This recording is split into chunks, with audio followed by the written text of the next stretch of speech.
നോമ്പ് പറഞ്ഞിട്ടേ ക്ഷീണിച്ച് കിടക്കില്ല. ഒരു സോഡ കൂടെ കിട്ടിയെങ്കിണ്ടാവും. സംഭവം വളരെ സിമ്പിളാണ്. ഒരു പാത്രത്തിൽ കുറച്ച് കസ്കസ് കുതിർക്കാൻ വെക്കുക, വേറൊരു പാത്രത്തിൽ കുറച്ച് നാരങ്ങ വലുപ്പത്തിൽ പുളി കുതിർക്കാൻ വെക്കുക, ഇനിയും ഒരു പാത്രം എടുത്തിട്ട് മുളക് പൊടി ഉപ്പും കൂടെ ഒന്ന് മിക്സ് ആക്കുക. അത് ഡെക്കറേറ്റ് ചെയ്യാൻ കേട്ടോ. ഇതെല്ലാം കഴിഞ്ഞ് പുളി ഇട്ടപ്പോഴാണ് ഒരു ബോധം വന്നത്. ഗ്ലാസ് ഡെക്കറേറ്റ് ചെയ്യാനാണ് ആ മുളക് പൊടി എടുത്ത് വെച്ച് മറന്നു. തിരിച്ചു വെക്കണ്ടേ ഓരോരവസ്ഥ. സാർമിള്ള ബീച്ചുകളിൽ നിന്ന് പഠിക്കണം എന്നാണല്ലോ, പക്ഷേ ഞാനതും പഠിച്ചില്ല. ഞാൻ ഈ കളിക്കൊണ്ടിരിക്കണം എന്താണെന്നറിയോ, ഞാൻ അതിൽ ഉപ്പും കുറച്ച് പഞ്ചസാരയും ചേർത്തിട്ടുണ്ടായിരുന്നു. അതും ഞാൻ ഷൂട്ട് ചെയ്യാൻ പറഞ്ഞു. ഇത്രയും അധികം മറിവ് ഒരു വീഡിയോയിൽ കൊണ്ടുവരാൻ എനിക്ക് മാത്രമേ പറ്റുള്ളൂ സുഹൃത്തുക്കളെ. എന്നിട്ട് നല്ല അടിപൊളി തണുത്ത ഷോഡ ഒഴിച്ച് കൊടുക്കുക. എന്നിട്ട് പിന്നെ സ്യൂഷ്വൽ മിക്സൊക്കെ കുടിക്കുക. ഞാൻ പറഞ്ഞില്ല സിമ്പിളാന്ന്. എങ്ങോട്ടേക്കുണ്ട്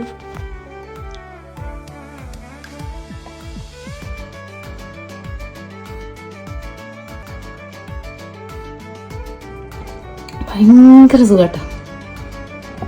ഇതൊന്ന് കുടിച്ചു നോക്കണം കേട്ടോ.